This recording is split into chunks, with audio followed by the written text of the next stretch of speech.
अगर मैं इसी के अंदर ग्रूविंग चलाना चाहूँ तो मैं ग्रूविंग भी यहीं से जो है चला सकते हैं हम। मॉडलिंग में जाना पड़ेगा मुझे, और जो हमने ये बनाया था रिवॉल्व, इसको चेंज करना पड़ेगा थोड़ा सा।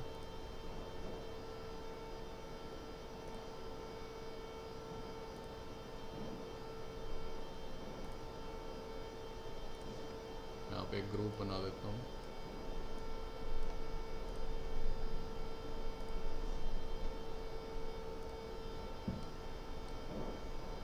देखो ऑटोमेटिकली वो टर्निंग वर्कपीस जो है वो भी अपडेट हो गया। अब इसको एक बार जनरेट करना पड़ेगा हमें, तो वो ऊपर से निकल जाएगा।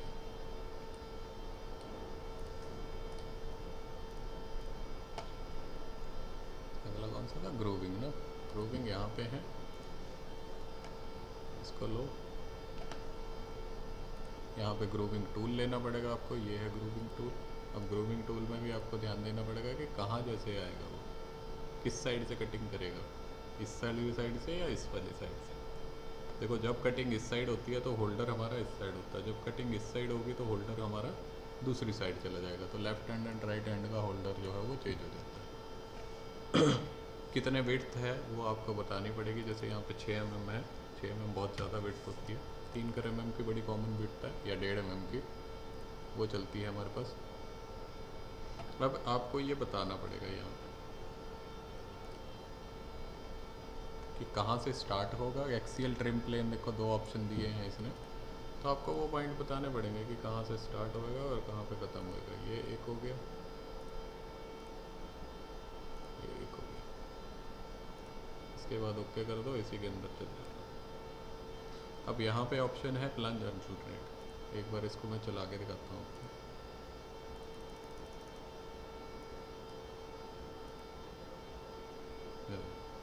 एक बार इधर काट रहा है, एक बार उधर काट रहा है।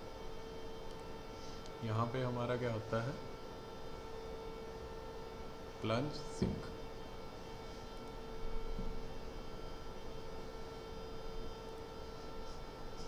इसमें ट्राई करते हैं। तो ये वाला जो है ये हमारा इकट्ठा चल रहा है, ठीक है। Step over 75%। स्टेप ओवर का मतलब है कि पहला कट मारने के बाद दूसरा कट कितना जाएगा। अब मैं यहाँ पे अगर 10% कर दूँ तो ये अंदर के लाइनें बढ़ जाएंगी आपको,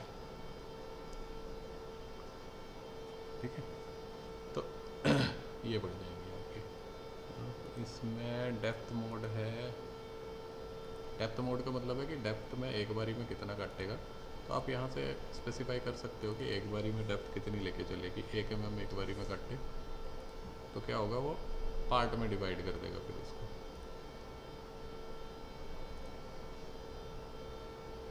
पहले ये कंप्लीट किया, फिर उसके बाद ये वाला।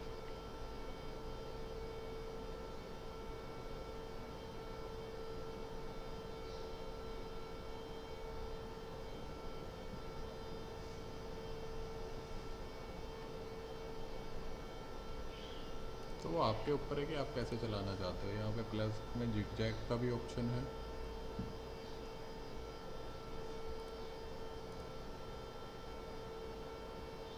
इसको बंद कर लेता हूँ एक बार।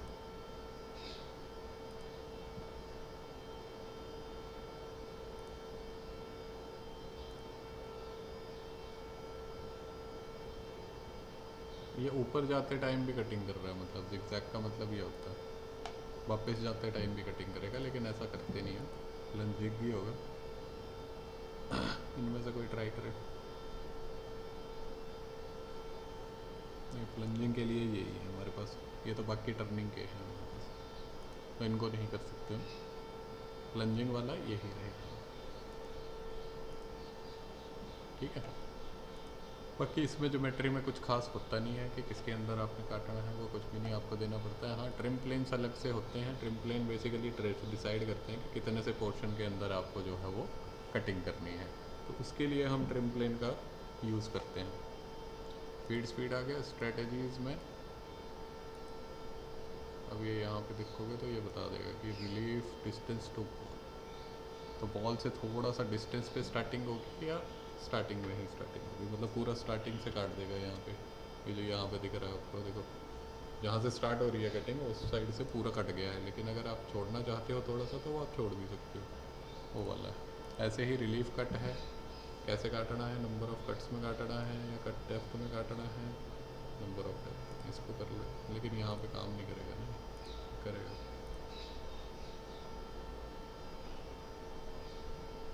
देखिए जाए, हाँ करेगा, ये तो सीधा ही जाएगा, यहाँ पे काम नहीं करेगा।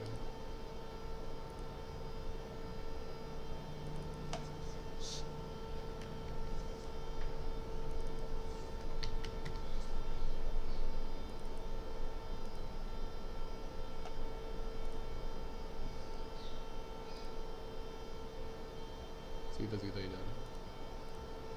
हालांकि ये रॉन्ग वे है, एकदम सीधा सीधा नहीं करते हम कभी। कॉर्नर्स कैसे रखने हैं, राउंड रखने हैं, ये इसका फ़र्क आपका सिर्फ उसमें पड़ेगा, पोस्ट प्रोसेस।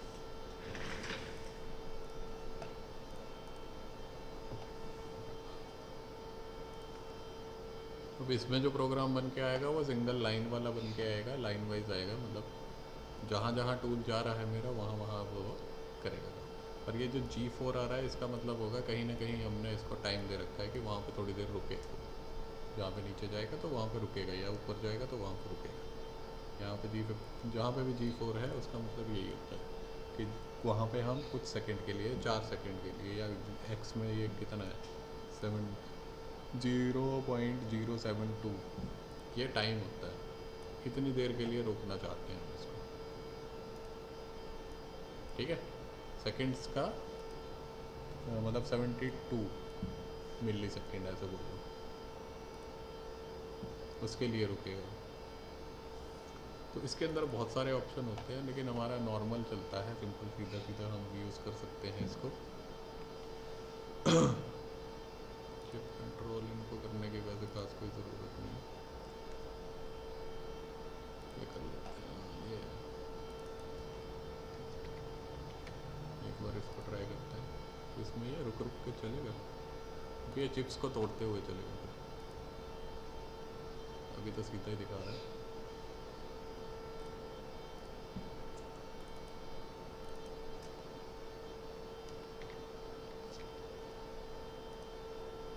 देखते हैं,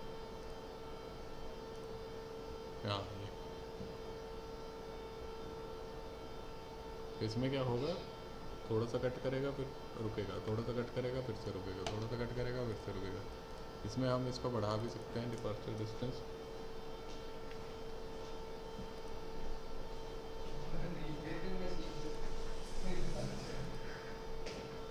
ये पीछे हटेगा उतना 1 mm पॉइंट काटेगा, और उसके बाद 1 mm पीछे कटेगा, थोड़ा सा कटेगा 1 mm पीछे हटेगा, थोड़ा सा कटेगा 1 mm पीछे हटेगा।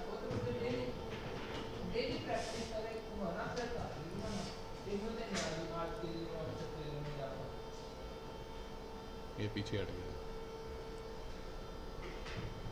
तो ये एग्जैक्ट वे होता है, अगर आपने ग्रूविंग करनी है तो ये सबसे बढ़िया वे होता है, टूल के ऊपर प्रेशर भी नहीं डलता है और टूल जो है आराम से काम कर सकता है।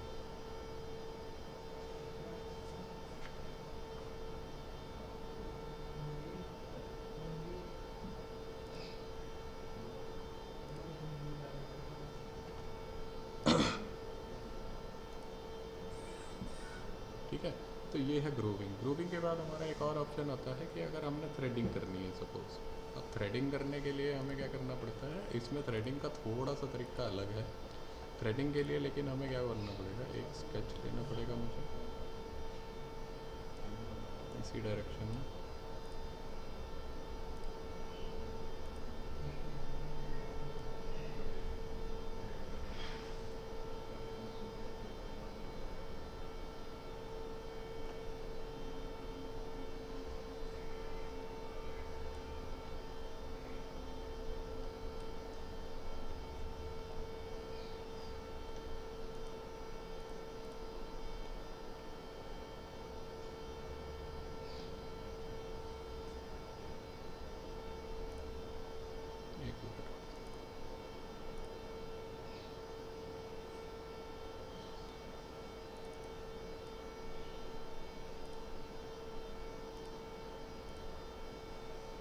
डिस्प्ले हो गया है on।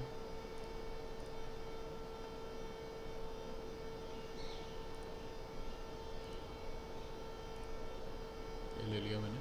अब जैसे ये वाला है, यहाँ पे थ्रेडिंग करनी है मुझे, तो मुझे क्या करना पड़ेगा, इसका माइनर डाया जो है वो मुझे पहले से निकाल के रखना पड़ेगा। जैसे आपने अगर M12 इंटू 1.5 का थ्रेड काटना है, तो 12 अगर ये साइज़ है तो 12 से 1.5 नीचे मेरे को क्या करना पड़ेगा, एक लाइन लगानी पड़ेगी यहाँ पे कहीं ऐसे करके। जैसे मैंने ये लाइन लगाई तो उतना नीचे मेरे को ये रूट लाइन जो है वो डिफाइन करनी पड़ेगी। थ्रेड बनाने की ज़रूरत नहीं है, बस ये लाइन लगानी है। ठीक है, ये लाइन मैंने लगा दी। अब मैं एप्लीकेशन में जाऊंगा, मैन्युफैक्चरिंग में जाऊंगा और यहाँ पे इंसर्ट ऑपरेशन, कौन सा ऑपरेशन है यहाँ पे, कहीं ना कहीं थ्रेडिंग होगा। थ्रेडिंग पे गए, ओके।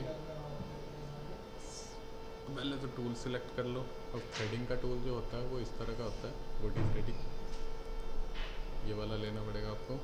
इसमें पिच देनी पड़ती है आपको कि कितने की पिच है, तो यहाँ पे पिच देख लो, पिच क्या है, यहाँ से लेके यहाँ का डिस्टेंस, तो ये है पिच। PDX जो है तो वो 1.5 है, तो मतलब 1.5 mm की पिच ये काटे। टूल नंबर इसी में दे सकते हैं नीचे। क्रेस्ट लाइन, क्रेस्ट लाइन का मतलब होता है ऊपर वाली लाइन, ठीक है। उसके बाद मुझे देना है रूट लाइन। अब रूट लाइन कौन सी है, रूट लाइन मुझे ये वाली, ठीक है, ये दे दिया। बीच वाली एंड लाइन देने की ज़रूरत नहीं होती है। उसके बाद आप यहाँ पे आओगे तो यहाँ पे पिच दे रखा है। पिच कितने की चाहिए, मुझे चाहिए 1.5 की। कांस्टेंट पिच चाहिए तो कांस्टेंट पिच दे रहे हैं। Number of start 1, single start, double start, 3 start, 4 start, जितने मर्जी स्टार्ट चाहिए आपको आप दे सकते हो। अब इसके अंदर क्या होता है, मैक्सिमम डिस्टेंस और मिनिमम डिस्टेंस, मतलब कट जो देना है आपको वो मैक्सिमम कितना तक चला जाए और कितना कम हो जाए वो देना। तो परसेंट ऑफ रिमेनिंग 30%, मतलब 30 करके नीचे जाएगा। आप इसमें कांस्टेंट भी कर सकते हो, तो वो सेम डिस्टेंस पे चलेगा। जैसे मैंने बोल दिया 0.03, तो इतना ही चलेगा, इतने के कट मारता रहेगा हर बार और नीचे नीचे जाता रहेगा मेरा कट। फीड एंड स्पीड, अच्छा इसके अंदर जो फीड एंड स्पीड होती है वो आपकी ऑटोमेटिकली, वैसे तो ऑटोमेटिकली आती है। मैक्सिमम RPM या ऑटो, इसमें RPM के हिसाब से उठाता है।